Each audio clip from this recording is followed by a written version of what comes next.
3장 상대방의 이름을 기억하라. 1898년 뉴욕의 로클랜드에서 비극적인 일이 일어났다.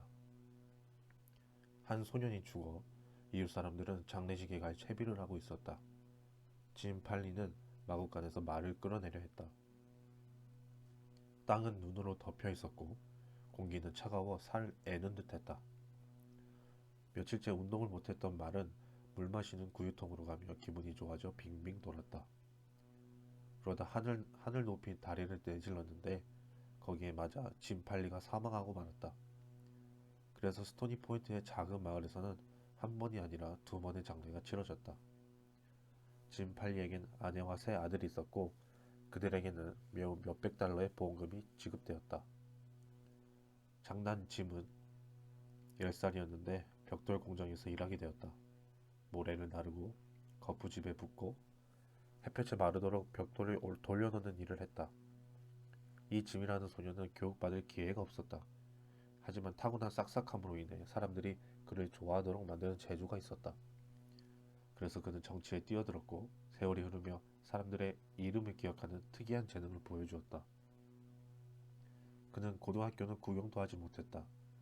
하지만 46세가 되기 전에 4개 대학에서 명예학위를 받았고 민주당 전국위원회 의장이 되고 미국의 최신부 장관이 되었다. 한 번은 짐 팔리를 인터뷰한 적이 있다. 그에게 성공의 비결을 물었더니 그의 대답은 열심히 일한 거죠였다. 나는 말했다. 농담 마시고요. 그러자 그는 내가 생각하는 자신의 성공 비결이 뭐냐고 물었다. 나는 대답했다. 제가 알기로는 10,000명의 이름을 기억하신다면서요. 그는 말했다. 아니에요. 틀렸어요. 저는 5만 명의 이름을 기억하지요. 기억하라. 그 능력 때문에 팔리는 프랭클린 루즈벨트를 미국 대통령으로 만들 수 있었다. 석고 회사 판매원으로 돌아다니는 동안 그리고 스토니 포인트의 사무소 서기로 일하는 동안 팔리는 이름을 기억하는 방법을 고안했다. 시작은 단순했다. 새로운 사람을 만날 때마다 팔리는 그 사람의 성과 이름, 가족 규모, 그 사람이 하는 일, 정치적인 입장을 알아냈다. 그는 이 모든 사실을 마치 그림처럼 머리에 담았다. 다음에 그 사람을 만나면 1년이 지난 다음이라도 그 사람의 등을 두드리며 아내와 아이들의 안부를 묻고 뒷마당의 접시꽃은 잘 자라고 있냐고 질문을 던질 수 있었다. 그에게 추종자가 생긴 것도 놀랍지 않다. 루즈벨트의 대통령 선거 유세가 시작되기 전 몇 달 전에 걸쳐 짐 팔리는 하루에도 수백 통이 넘는 편지를 써서 서부와 북서부에 살고 있는 사람들에게 보냈다. 그런 다음 기차에 올라타 19일 동안 20개의 주를 돌아다녔다. 마차, 기차, 자동차, 소형 보트를 타고 2만 킬로미터를 여행했다. 그는 아무 마을에나 들러 자신이 아는 사람들과 점심 혹은 아침 식사를 하고 차를 마시거나 저녁을 먹고 그들과 흉금을 털어놓는 대화를 나누었다. 그리고는 다시 다음 여정으로 달려가곤 했다. 또 그는 동부에 돌아오자마자 자신이 찾아갔던 마을 사람 중 하나에게 편지를 써서 자신과 이야기를 나누었던 모든 사람들의 리스트를 만들어달라고 요청했다. 그 리스트에는 수천 명의 이름이 들어있었다. 하지만 몇 명이나 되었든 그 리스트에 있던 모든 사람들은 짐 팔리로부터 개인적인 편지를 받는 호사를 누릴 수 있었다. 이 편지들은 친애하는 빌 혹은 친애하는 조로 시작했고 마지막에는 언제나 짐이라고 서명되어 있었다. 짐 팔리는 일찍이 어릴 때부터 사람들은 세상 사람들의 이름을 다 합친 것보다 자신의 이름에 대해 더 많은 관심을 가지고 있다는 사실을 알고 있었다. 누군가의 이름을 기억하고 어렵지 않게 불러준다면 그 사람에게 미묘하지만 매우 효과적인 칭찬을 하고 있는 셈이 된다. 하지만 이름을 잊거나 이름의 철자를 잘못 쓴다면 대단히 곤란한 상황에 처하게 될 것이다. 예를 들어보자.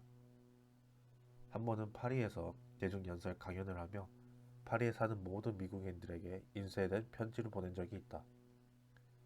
프랑스인 타이피스트는 영어를 잘 몰랐고 따라서 이름을 치며 실수를 저질렀다. 결국 대형 미국 은행 파리 지사관리자라고 자신을 소개한 한 사람이 자신의 이름의 철자가 틀렸다며 신랄하게 비난하는 글을 보내왔다. 앤드류 카네기의 성공 비결은 무엇이었을까? 카네기는 철강왕이라고 불린다. 하지만 그는 철강 제조에 대해서는 별로 아는 바가 없었다. 하지만 그는 자신보다 강철에 대해 훨씬 많은 것을 알고 있는 수백 명의 사람들을 자신을 위해 일하게 만들 수 있었다. 카네기는 사람을 다루는 방법을 알고 있었다. 그리고 그것 때문에 부자가 될 수 있었다. 어릴 때부터 그는 사람들을 조직하는 재주와 천재적인 리더십을 보여주었다. 10살 무렵에 카네기 역시 사람들이 그들 자신의 이름을 놀라울 정도로 중시한다는 사실을 발견했다. 카네기는 이러한 발견을 이용해서 다른 사람들의 협조를 이끌어냈다. 예를 들어보자. 스코틀랜드에서 살고 있는 꼬마였을 때 카네기는 토끼 한 마리를 잡았다. 엄마 토끼였다. 얼마 안가 그는 작은 토끼들이 살고 있는 굴을 찾았다. 그런데 이 어린 토끼들을 먹일 게 없었다. 멋진 생각이 떠올랐다. 카네기는 동네 아이들에게 밖에 나가 토끼들을 먹일 클로버와 민들레를 충분히 따오면 그 아이의 이름을 토끼에게 붙여주겠다고 했다. 계획은 마치 마법과 같이 들어맞았다. 카네기는 그 경험을 잊지 않았다. 몇 년 후 카네기는 똑같은 심리를 이용하여 백만장자가 되었다. 그는 펜실베니아 철도 회사에 강철 레일을 판매하고 싶었다. 당시 펜실베니아 철도 회사의 사장은 제이 에드가 톰슨이었다. 앤드류 카네기는 피츠버그에 커다란 철강 공장을 짓곤 그 공장의 이름을 에드가 톰슨 철강 공장이라고 지었다. 수수께끼를 하나 내보겠다. 답을 추측해보라. 펜실베니아 철도 회사가 레일이 필요하다고 하자 에드가 톰슨은 어디에서 그 레일을 구입하겠는가? 최대 유통업체인 시어스 로벅에서? 아니다, 그렇지 않다. 당신의 답은 틀렸다. 카네기와 조지 풀먼이 침대차 사업에서 우위를 점하려고 싸울 때였다. 철강왕은 토끼의 교훈을 다시 한번 떠올렸다. 카네기가 지배하는 센트럴 운송회사는 풀먼이 소유한 회사와 싸우고 있었다. 두 회사 모두 유니언 퍼시픽 철도의 침대차 사업권을 얻기 위해 서로 들이받고 가격을 후려치며 이익을 거둘 수 있는 기회를 스스로 날리고 있었다. 카네기와 풀먼은 유니언 퍼시픽 이사진을 만나러 뉴욕으로 갔다. 어느 날 저녁에 세인트 니콜라스 호텔에서 풀먼을 보자 카네기는 말했다. 좋은 저녁이죠, 풀먼씨. 우리 지금 둘 다 바보짓 하고 있지 않나요? 무슨 소리시죠? 풀먼이 대답했다. 카네기는 자신이 생각하던 바를 말했다. 두 사람의 관심사를 합쳐보자는 것이었다. 그는 열띤 어조로 서로 적대시하는 대신 협력하며 생겨날 수 있는 상호 이득에 대해 그림을 그려주었다. 풀먼은 열심히 들었지만 완전히 납득하지는 않았다. 마지막으로 풀먼이 물었다. 그 새로운 회사 이름은 무엇이라 부르실 거죠? 카네기는 숨도 쉬지 않고 대답했다. 오, 당연히 풀먼 객차 회사죠. 풀먼의 얼굴이 밝아졌다. 제 방으로 가시죠. 이 문제에 대해 더 이야기해 보기로 하죠. 그 이야기로 산업의 역사가 이루어졌다. 친구와 사업 동료의 이름을 기억하고 존중하는 카네기의 방침이야말로 리더십의 비결 중 하나다. 카네기는 많은 노동자들의 이름을 기억해 부를 수 있다는 사실에 자부심을 가지고 있었다. 그는 자신의 공장을 운영하는 동안 단 한 번도 파업 때문에 철강 공장의 불꽃이 꺼지지 않았다는 사실을 자랑스러워 이야기한다. 폴란드의 피아니스트 이그나치 얀 파데레프스키는 풀먼 기차의 유색인종 요리사를 부를 때 언제나 격식을 차려 카퍼시라고 부르면서 그에게 중요한 사람이라는 느낌을 주었다고 한다. 프레데프스키는 미국 전역의 열광적인 청중들에게 훌륭한 연주를 들려주며 15차례나 순회 공연을 하였다.